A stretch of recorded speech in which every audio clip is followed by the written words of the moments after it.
الحمد لله وحده والصلاة والسلام على من لا نبي بعده أما بعد فأعوذ بالله السميع العليم من الشيطان الرجيم بسم الله الرحمن الرحيم إن يدعون من دونه إلا إناثا وإن يدعون إلا شيطانا مريدا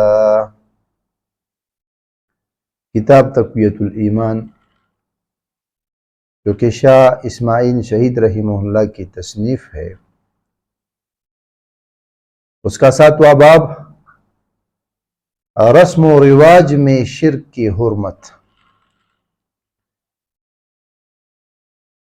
اس باب میں ان آیات و احادیث کا بیان ہے جن سے ثابت ہوتا ہے کہ جس طرح انسان دنیاوی کاموں میں اللہ تعالیٰ کی تعظیم کرتا ہے، ایسا معاملہ غیر اللہ سے نہ کیا جائے۔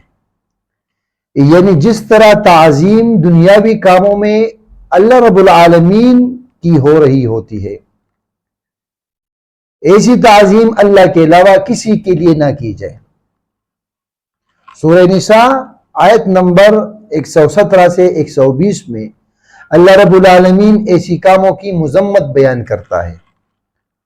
إِن يَدْعُونَ مِن دُونِهِ إِلَّا إِنَاثًا، اللہ رب العالمین فرماتے ہیں یہ مشرک اللہ تعالیٰ کو چھوڑ کر عورتوں کو پکارتے ہیں۔ وَإِن يَدْعُونَ إِلَّا شَيْطَانًا مَرِيدًا، اور یہ لوگ سرکش شیطان ہی کو پکارتے ہیں۔ لَعَنَهُ اللَّهُ، جس پر اللہ تعالیٰ کی پٹکار ہے، اللہ رب العالمین نے اس پر لعنت کی ہے۔ وقال، اور اس شیطان نے کہا، لَأَتَّخِذَنَّ مِنْ عِبَادِكَ نَصِيبًا مَفْرُوضًا، کہ میں تیرے بندوں سے ایک حصہ مقرر کروں گا، ایک الگ حصہ رکھوں گا۔ وَلَأُذِلَّنَّهُمْ، اور خامخواہ ضرور بلا شبہ میں اس کو گمراہ کروں گا۔ وَلَأُمَنِّيَنَّهُمْ، اور میں انہیں ضرور آرزومند رکھوں گا۔ وَلَآمُرَنَّهُمْ، اور انہیں ضرور حکم دوں گا۔ فَلَيُبَتِّكُنَّ آذَانَ الْأَنْعَامِ، تو وہ جانوروں کے کان کاٹ ڈالیں گے۔ وَلَآمُرَنَّهُمْ، اور میں انہیں حکم دوں گا ضرور فَلَيُعَيِّرُنَّ، پس وہ تبدیل کریں گے خلق اللہ، اللہ کی شکل کو جس طرح اللہ نے بنایا ہے۔ وَمَن يَتَّخِذِ الشَّيْطَانَ، اور جس نے شیطان کو دوست بنائے رکھا، وَلِيًّا مِن دُونِ اللَّهِ، اللہ کے علاوہ، فَقَدْ خَسِرَ خُسْرَانًا مُبِينًا، پس یہ شخص زبردست گاٹے میں پڑ گیا۔ یعدہم، یہ شیطان ان سے وعدہ کرتا ہے۔ ویمنیہم، اور محض دھوکہ کر رہا ہے، امیدیں دلا رہا ہے۔ وما یعدہم الشیطان الا غرورا، اور شیطان وعدہ نہیں کرتا ان کے ساتھ مگر دھوکے کا۔ اولئک مأواہم جہنم ولا یجدون عنہا محیصا، ان لوگوں کا ٹھکانہ جہنم ہے جہاں سے وہ رہائی نہ پا سکیں گے۔ یعنی جو غیر اللہ کو پکارتے ہیں وہ اپنے خیال میں عورتوں کے پجاری ہیں۔ کوئی تو حضرت بی بی، کوئی بی بی آسیہ، کوئی بی بی اتولی، کوئی لال پری، کوئی سیاہ پری، کوئی سیتلا کو، اسی طرح کوئی مسانی کو اور کوئی کالی کو پوچھتا ہے۔ یہ محض خیالات ہے، ورنہ ان کی حقیقت کچھ بھی نہیں۔ نہ کوئی عورت ہے نہ کوئی مرد اللہ کے مقابلے میں جس کی عبادت کی جائے، محض خیال خیام اور شیطانی وسوسہ ہے جس کو معبود بنا لیا ہے، اور یہ جو بولتا ہے اور کبھی کوئی تماشا بھی دکھا دیتا ہے یہ شیطان ہے۔ ان مشرکوں کی تمام عبادات شیطان کے لیے ہو رہی ہے۔ یہ اپنے خیال میں نظر و نیاز عورتوں کو دیتے ہیں مگر در حقیقت شیطان لے لیتا ہے۔ انہیں ان باتوں سے نہ دینی فائدہ اور نہ دنیاوی فائدہ، اس وجہ سے کیونکہ یہ انسان کا دشمن ہے، بھلا کیسے اس کا بھلا چاہے گا؟ شیطان تو انسان کا، مسلمان کا دشمن ہے، وہ اس کا بھلا اور فائدہ کیسے چاہے گا؟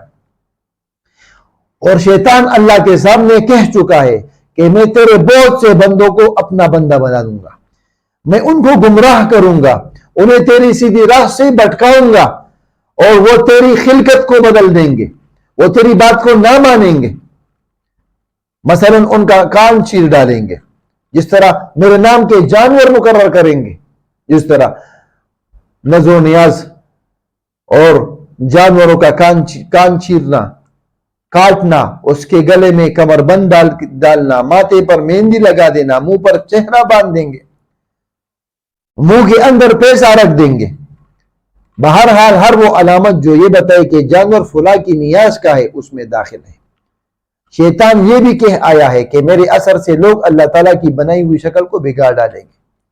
کوئی کسی کے نام کی چوٹی رکھ لے گا، کوئی کسی کے نام پر ناک یا کان چدوا لے گا، کوئی داڑھی منڈائے گا، کوئی چار آبرو صاف کر کے فقیری کا اظہار کرے گا۔ یہ سب شیطانی باتیں ہیں اور اسلام کے خلاف ہے۔ پھر جس نے اللہ رب العالمین جیسے کریم ذات کو چھوڑ کر شیطان جیسے دھوکے باز اور دشمن کی راہ اختیار کی، اس نے صریح دھوکہ کھایا، کیونکہ اول تو شیطان دشمن ہے، دوسرے اس میں بجز وسوسے ڈالنے کی اور کوئی قدرت بھی نہیں۔ جھوٹے سچے وعدوں سے انسان کو وقتی طور پر بہلا دیتا ہے کہ فلاں کو مانو گے تو یہ ہوگا، فلاں کو مانو گے تو یہ ہوگا، اور لمبی لمبی آرزویں ان کو دیتا ہے۔ اگر اتنے پیسے ہوں تو اتنا ایسا باغ تیار ہو جائے گا، خوبصورت محل بن جائے گا۔ اس کا مکر و فریب، ان باتوں کا انجام یہ ہوتا ہے کہ انسان شرک میں گرفتار ہو کر جہنمی بن جاتا ہے اور شیطانی جال میں اسی طرح سے پھنس جاتا ہے کہ لاکھ ہاتھ پاؤں مارے مگر رہائی نصیب نہیں ہوتی۔ اللہ رب العالمین کا یہ کہنا کہ یہ عورتوں کو بلاتے ہیں، ان کو پکارتے ہیں، یہ شیطان کو جو لوگوں کو اللہ کے راستے سے بھٹکا رہا ہے ان کی عبادت کرتے ہیں، اللہ کی اس شیطان پر لعنت ہے۔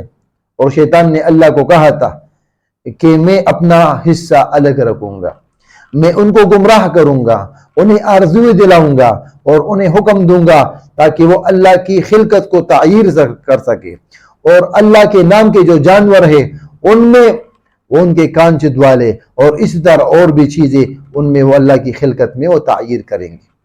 اللہ رب العالمین فرماتے ہیں جس نے شیطان کو دوست مان لیا، اس کے ساتھ دوستی کر لی، تو یہ انسان بہت ہی بڑے خسارے سے درکنار ہوا۔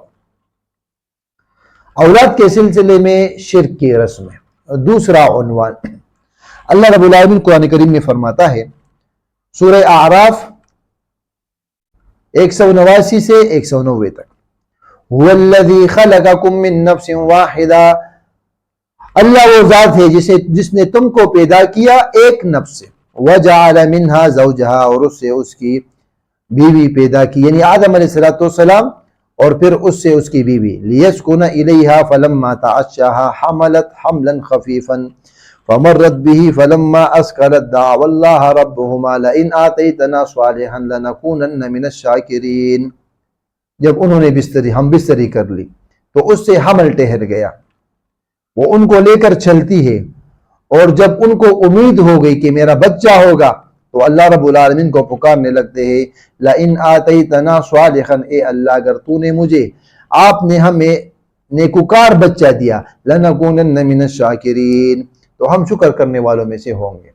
فلما آتاہما صالحا، جب اللہ ان کو صالح بچہ عطا کرتا ہے، جعل لہ شرکاء فیما آتاہما، تو وہ دونوں میاں بیوی، اس بچے کے والدین، وہ اللہ رب العالمین کے ساتھ شرک کرنے لگ جاتے ہیں۔ فتعالی اللہ عما یشرکون، ان کے شرک سے اللہ تعالیٰ بلند و برتر ہے۔ یعنی شروع میں بھی اللہ تعالیٰ نے ہی انسان کو بنایا، اسے بیوی دی، اور دونوں میں محبت پیدا کی، لتسکن الیہ۔ آدم علیہ السلام کو جب اللہ نے پیدا کیا تو رات کو سونے کے بعد صبح جب اٹھے تو اس کے پہلو میں ایک عورت تھی، اس نے کہا من انتی، آپ کون ہو؟ تو آدم علیہ السلام کو کون کہنے لگی، انی امرأتن، میں ایک عورت ہوں، اللہ نے مجھے آپ کے لیے پیدا کیا، لتسکن الیہ، تو محبت پیدا کی دونوں میں۔ پھر جب اولاد کی امید ہوئی تو دونوں اللہ تعالیٰ سے دعائیں مانگنے لگے کہ اگر صحیح سالم اور تندرست بچہ پیدا ہو جائے تو ہم اللہ سبحانہ و تعالیٰ کا بہت احسان مانیں گے، ان کا شکر کریں گے۔ پھر جب حسب معمول خواہش بچہ پیدا ہو گیا تو غیر اللہ کو ماننے لگے اور ان کی نظر و نیاز کرنے لگے۔ کوئی بچہ کو کسی کی قبر پر لے گیا، کوئی تان پر، کسی نے کسی کے نام کی چوٹی رکھ لی، کسی نے بدھی پہنا دی اور کسی نے بیڑی ڈال دی۔ آج ہم سنتے ہیں کہ فلاں پیر کی بیڑی ہے، اور اسی طرح کی باقی باتیں۔ وہ پیروں فقیروں کے درمیان ہوتی رہتی ہے. کسی نے کسی کا فقیر بنا دیا اور نام بھی رکھے تو شرکیہ، جیسے نبی بخش، علی بخش، پیر بخش، سیتلا بخش، گنگا بخش، جمنا داس وغیرہ. اللہ تعالیٰ ان نادانوں سے بے پرواہ ہے، مگر ان نادانوں کا ایمان جاتا رہتا ہے. تو جو شخص اللہ رب العالمین سے اپنے بچے کی صحت اور تندرستی کی دعا کرتا ہے اور وہ اس کے پیدا ہونے کے بعد اس کو درباروں پہ لے کے جاتا ہے، تو یہ اللہ کے ساتھ شرک ہے، اور اللہ ان جیسی چیزوں سے بری ہے. تو اللہ رب العالمین شرک کو کبھی معاف نہیں کرتا، اور شرک کو اللہ رب العالمین بہت ہی برا جانتا ہے. تو اللہ نے یہ مثال ہمیں دی کہ بیٹا میں نے دیا، صحت میں نے دی، صحیح سالم اور تندرست میں نے پیدا کیا، تو شکر میرا کرنا چاہیے. تو ہمیں چاہیے کہ ہم ہر نعمت پر اپنے رب کا شکر کریں، اور ہر نعمت کو اس اللہ کی طرف منسوب کریں، اور شرک سے اپنے آپ کو بچائے رکھیں. اللہ تعالیٰ سے دعا ہے کہ وہ ہمیں توحید پر موت دے اور ہمیں شرک اور ان کے تمام اسباب سے بچائے رکھیں. آمین. واقول قولی ھذا استغفر اللہ لی ولکم ولسائر المسلمین.